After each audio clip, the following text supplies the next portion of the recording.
Zacharie 12. Proclamation et déclaration de l'Éternel au sujet d'Israël. L'Éternel dit ceci, lui qui a étendu le ciel et posé les fondements de la terre, qui a formé l'esprit humain dans l'homme.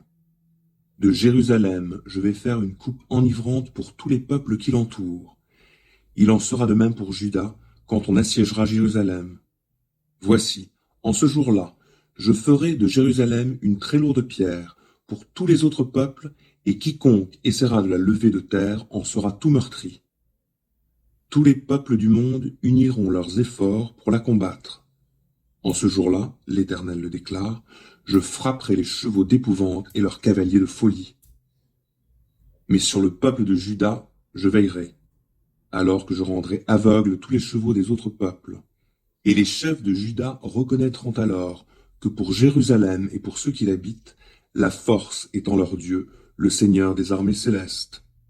En ce jour-là, je ferai des chefs de Juda un foyer d'incendie dans un tas de bois, une torche enflammée dans un grand tas de foin, et ils consumeront à leur droite et à leur gauche les peuples d'alentour. Et Jérusalem restera installée à sa place.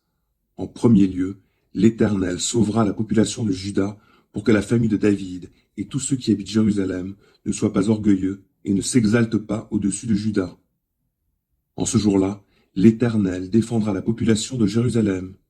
Le plus chancelant d'entre eux sera en ce jour-là comme David, et la dynastie de David sera comme Dieu même, comme l'ange de l'Éternel. Alors, en ce jour-là, j'entreprendrai de détruire toute nation qui viendra pour combattre contre Jérusalem. Je répandrai alors sur la famille de David et sur ceux qui habitent Jérusalem un esprit de grâce et de supplication. Alors ils tourneront leur regard vers moi, celui qu'ils auront transpercé. Ils porteront le deuil pour lui comme on porte le deuil pour un fils unique. Ils pleureront sur lui, tout comme on pleure amèrement pour son fils premier-né. En ce jour-là, il y aura un très grand deuil dans tout Jérusalem, comme le deuil d'Adadrimon dans la vallée de Megiddo. Le pays tout entier célébrera ce deuil, chaque famille à part, la famille de David à part, et ses femmes à part, la famille de Nathan à part, et ses femmes à part, la famille de Lévi à part, et ses femmes à part, la famille de Chiméi à part, et ses femmes à part, et toutes les autres familles, chacune à part, et les femmes à part.